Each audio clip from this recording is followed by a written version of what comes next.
आज श्रावण शुक्ल सप्तमी तिथि अति शुभ मुहूर्त है। इसी शुभ मुहूर्त घड़ी में गोस्वामी तुलसीदास जी का जन्म हुआ।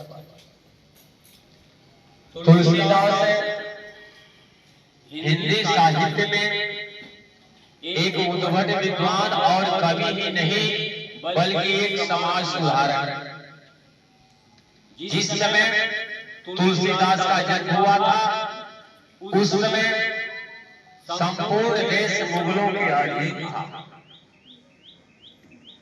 मुगल शासक सनातन धर्म को बर्बाद कर यहाँ पर मुगल और अन्य धर्मों की स्थापना करना चाहते थे। धर्म परिवर्तन पर जोर था। लोग डर करके भय से भी अपनी इच्छा के विरुद्ध भी दूसरे धर्म को स्वीकार करने के लिए तैयार हो गए। लेकिन उस विकट परिस्थिति में तुलसीदास का आविर्भाव हुआ और उन्होंने संपूर्ण विश्व को यह जागृत करके बताया कि जब तक इस धरती पर सनातन की उत्पत्ति रहेगी तब तक यह धरती कायम है। जब जब सनातन के प्रति कोई कष्ट की बात होगी उसे मिटाने वाला कोई आएगा, कोई न कोई मसीहा आएगा।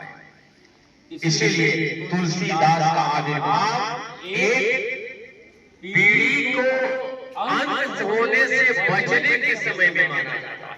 इनका जन्म संवत 1554 ईस्वी में बांदा जिले के राजापुर नामक ग्राम में हुआ।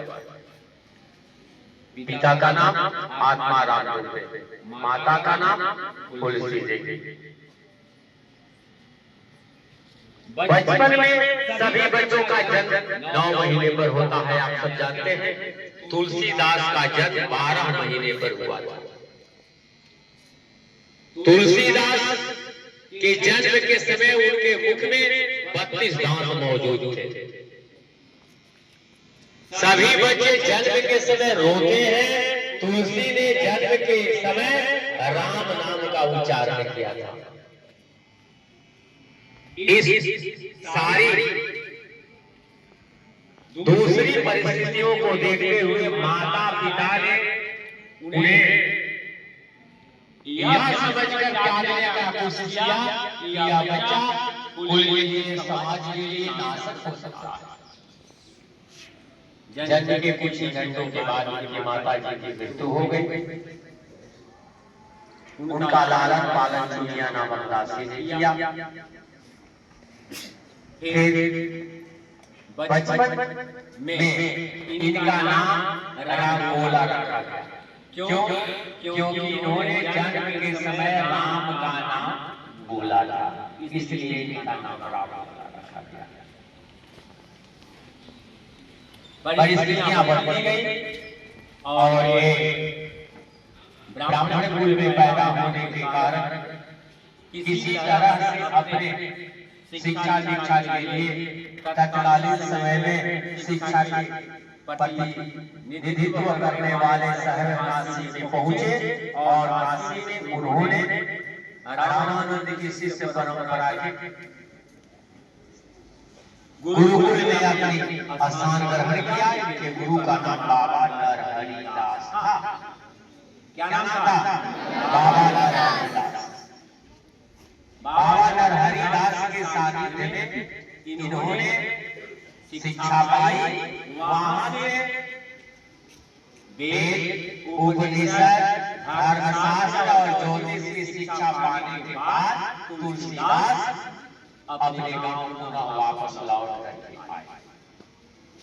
गांव आने के बाद एक ऐसी घटना घटी कि यहाँ एक कुछ बच्चों को लेकर पढ़ाने का कार्य करते थे। साथ ही लोगों को पूजा पाठ करवाना,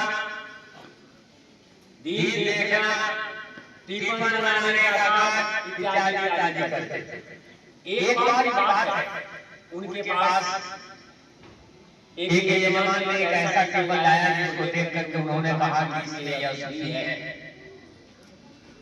उनकी इस अशुद्धि को देखने के बाद पुनः हनुमान उस पंडित जी के पास लेकर के गया जहां से उन्होंने बनाया था। जब उस पंडित जी ने देखा तो उन्हें लगा कि बात तो सही है। पूछा, किसने कहा? कहा कि वही राम बोला, आत्माराम दुबे का पुत्र है जो पहले काशी से आया है, उसने बोला है। कहा कि बात सही है, मैं उसको दाद देता हूँ। और उस भारद्वाज को रत्नावली नामक अपनी परम पुत्री का विवाह तुलसीदास के साथ कर दिया। तुलसीदास दाम्पत्य जीवन में बंध गए और दाम्पत्य जीवन में बंधने के साथ साथ उनका पत्नी के प्रति काफी लगाव हो गया।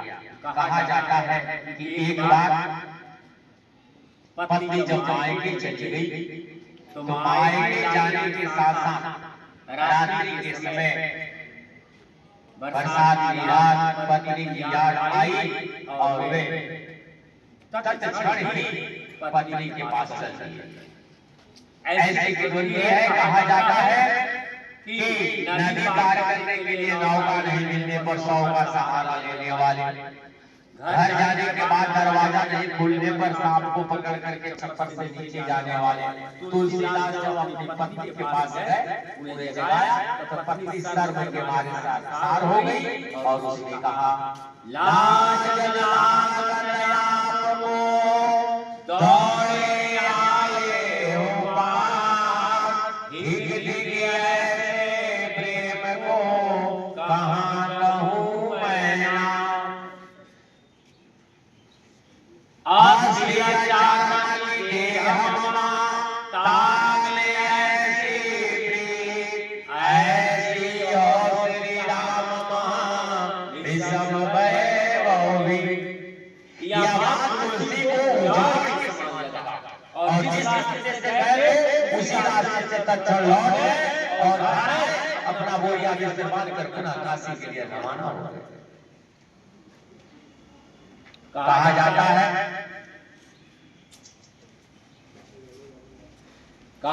है कि परिस्थितियों के अनुसार वे वहीं रहकर राम भक्ति करते रहे, लेकिन उनके हृदय में राम का दर्शन करने की लालसा व्याप्त थी।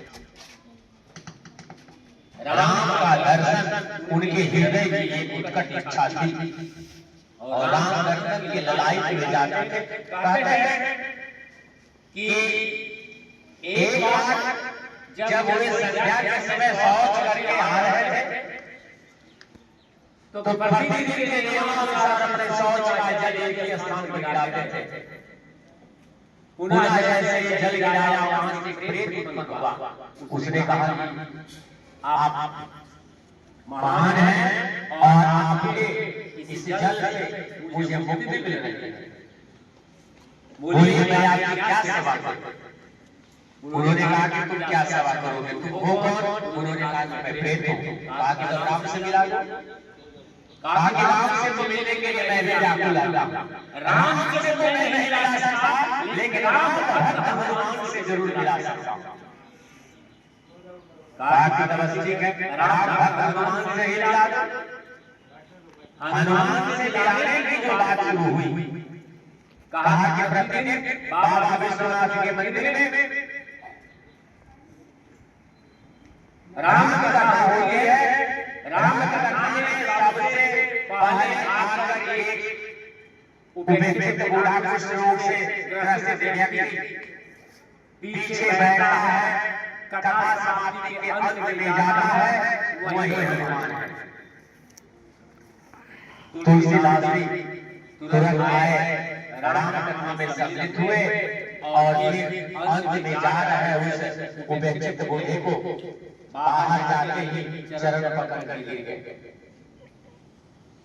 पहले तो उन्होंने कहा कि आप संत हैं, आप जो मेरा पैर पकड़ रहे हैं। उन्होंने कहा जब कुछ मत कहिए, आप हनुमान जी हैं, आप दर्शन दिए।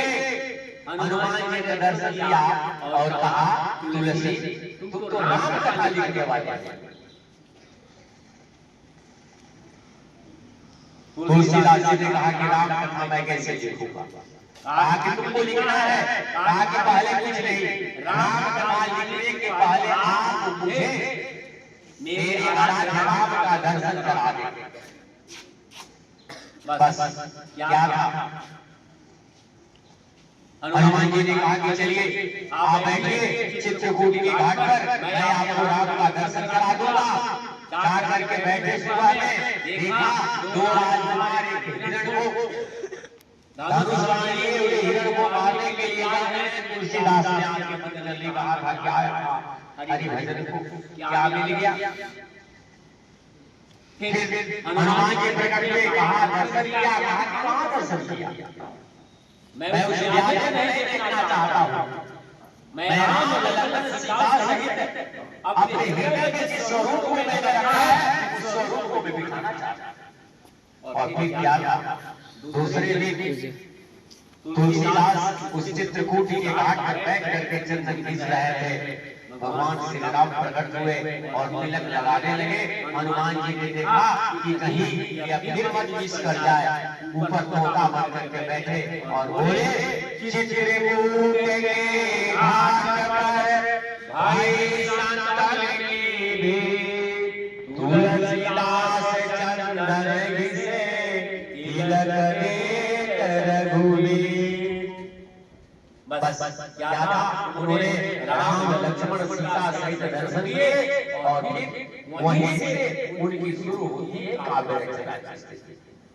बहुत खूब है, मैं अधिक समय नहीं लूंगा, फिर अगले दिन इस बात को मैं आगे बढ़ाऊंगा।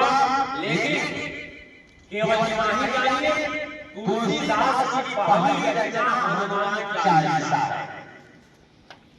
तुलसीदास की पहली रचना हनुमान चालीसा है। तुलसी की इस रचना ने हनुमान भक्ति के द्वार के साथ साथ राम भक्ति के भी द्वार खोले। राम तुलसी के नाम ऐसे आराध्य है जिन्होंने एक समय समाज की स्थापना की, एक समय इतिहास की रचना की और बुराई पर अच्छाई का यशस्वी होने का वरदान लेकर पलने वाले राम का उन्होंने नेक करते हुए उनका त्याग किया। मैं चाहूंगा कि आज के बाद फिर कल इसके बाद से मैं अपने वक्तव्य को शुरू करूंगा और इधर तुलसी पर मेरी आज आप लोगों तक लगभग 2-3 दिनों तक जाते रहेंगे। क्या है रामचरितमानस? तुलसी ने क्या किया? समाज में क्या है उसका स्थान? क्यों रामचरितमानस अन्य ग्रंथों से सर्वोत्कृष्ट हुआ? इन तमाम बातों की जानकारी अगले दिन देंगे। आइए 1 मिनट में हम लोग बोलेंगे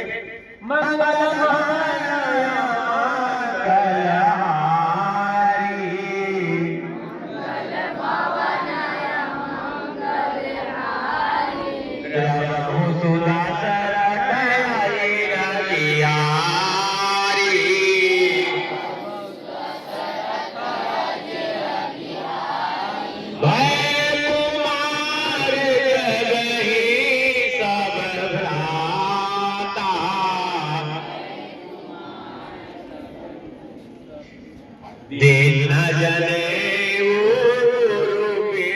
माता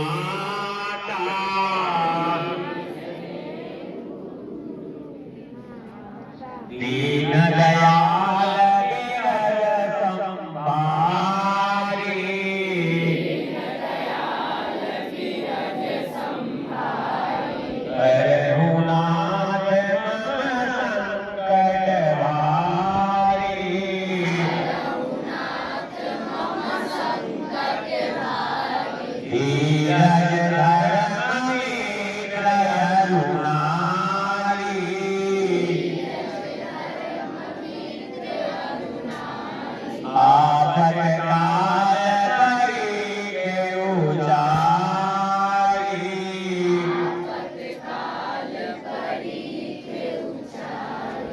जय श्री राम। और इसके साथ ही मैं अपनी वाणी को विराम देता हूँ। फिर कल इसके बाद की कथा वहीं से शुरू होगी। धन्यवाद। जय हिंद, जय भारत।